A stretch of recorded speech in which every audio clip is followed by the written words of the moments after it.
What going on? It's your boy VI Guy here, and welcome back to another video on my channel. And in this video I'm actually gonna go over the time trials for this week, which is the Lake Vinewood Estates time trial as well as the Bandito time trial at Madrazo's mansion. I've actually just decided today to add this to my channel because I realized there actually ain't a whole lot of people doing the how-tos for time trials, and you know what, if you are having a hard time doing them, maybe you'll find that this channel here helps you out. So the way I'm gonna do this is I'm gonna do two vehicles. I mean, only one of course I'll get a payout for, but I'll always try to do two vehicles, and I'll make one a budget vehicle and then I'll make one a vehicle that's probably gonna cost a lot of money. That way, you know, both ends of the spectrum can get a chance to complete the part-time. So the budget vehicle for this time trial is actually going to be the Sanchez dirt bike. As you can see here, I have it up on screen. Why the Sanchez, you ask? This thing only costs about $8,000 on the Southern San Andreas website, but you can actually get this for free, which I think is even better. If you hang around Blaine County long enough, you'll see somebody riding around in one of these. You can just knock them off and bring them back to your garage, or you can actually come across one of these if you have like a bunker and you do a bunker cell mission with the Marshall off-roaders. The game actually puts you on one of these after completing the sale and you get it for free. Again, you can just go on ahead and bring it back to your garage.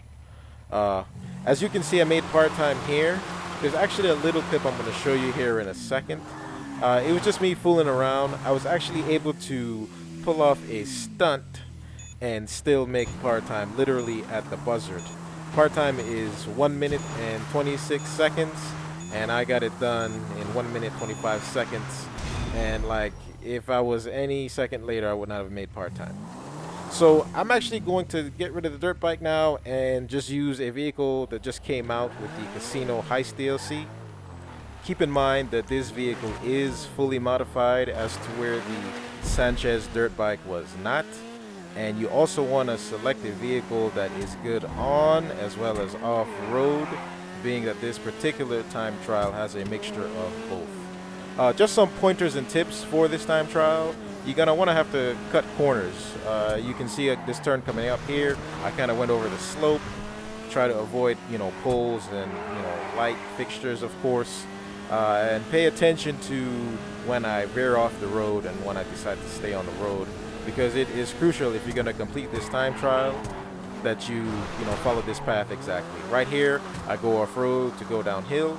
If you look at the map and you follow that road, it actually wraps you all the way around, and going that route will actually take away a lot of time from you. It's okay to actually run this a couple times to get a feel for it. What I always do, or what I suggest you do as well, is right before you get to the finish line, you know, you hold, you know, Y or triangle depending on what system you have. I don't know what it is on PC, and you just reset. You race through, see how fast you can get to the end. If you think you can make it, go ahead and finish. But if you know that you're not going to make part-time, before you hit the finish line, just go ahead and reset. That way it brings you all the way back to the start line. You don't have to drive back. And that's actually going to be it for this particular segment of this video. I showed you how to get the part-time multiple ways. Next, we're going to actually drive on over to Madrazo's mansion so we can complete the Bandito time trial. And I'll give you some tips and pointers on that.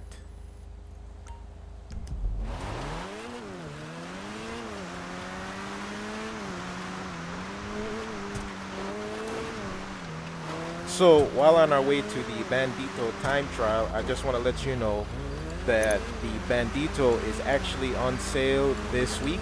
It is 50% off. This thing usually costs about 1.6 million. You can get it for 795,000, and I think it's actually a great addition to your fleet because it actually, you know, is one of the few vehicles, or I guess machines in the game that will pay itself off. It actually is more profitable than the yacht.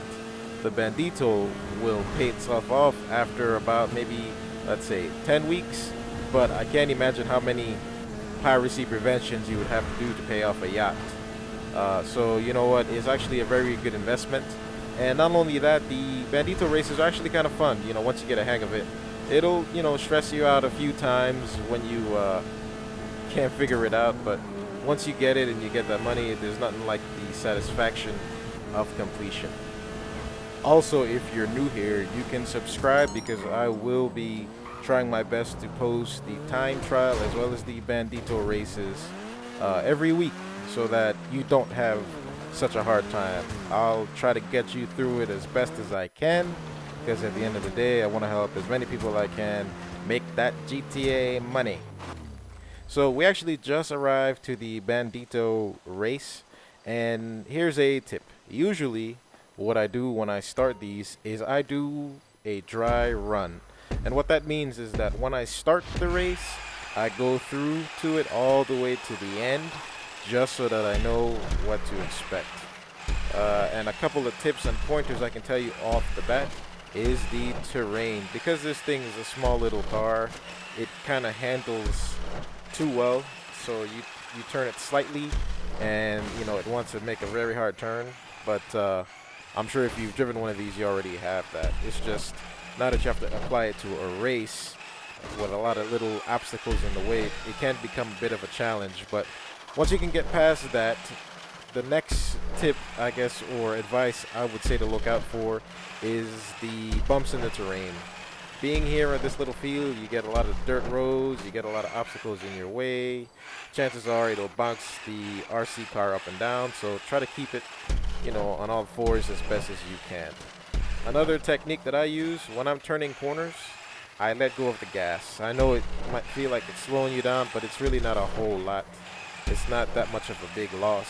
It's actually better to let go of the gas to make a turn than it is to hit the brakes. You actually lose more time slowing down than if you just coasted, if that makes any sense. So as you can see, I'm actually about to miss the par time, but you know what, we're actually going to go all the way up until the last marker so that I know how far off I was and where I need to make my improvements. I guess they say knowing is half the battle, so I try to get ahead and see exactly, you know, how long the course is, because if I don't know how long it is, then I wouldn't know how much I need to improve.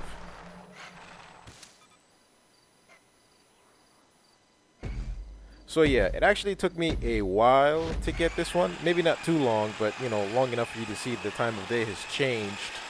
And that's because some minor things, like every now and then I'd bump into a bleacher, you know, a bleacher stand that was just always seeming to be my #1 enemy. And if it wasn't the bleachers, it was like a stack of hay. In this one, I actually make par. This was the completion run. But I still bumped into something. It was like a curveball item. I bumped into like a door, which you'll see further along in the race. But other than that, everything else for this race was real smooth. Compared to my first run, you can see I made a lot of changes and adjustments, and I was making turns a whole lot better. Yeah, there's that door right there that actually stopped me. It's amazing that I still made par time. Usually if you hit something, you might not be able to get it, but if you place yourself in a good position and you know, get up past a lot of the obstacles faster, you can actually afford, you know, mistakes like I did right there. There's the bleachers that usually takes me out. You can see I was very cautious coming around it. If you are doing this time trial, just be very aware that thing, it is literally there to screw you up. So now I'm down to the final 10 seconds as to where that first run I missed part time. This time around, we got it. So that's actually going to be it for this, guys. If this video was helpful for you and you was able to learn something and it helped you complete your time trial, please like it, please share, and if you're new here, please subscribe. And be on the lookout for the next video I'm working on, where I actually bring you through step by step on how to do some of the casino preps solo without alerting anybody, without any issues, and without any stars. So until then, I'm gonna check out you later.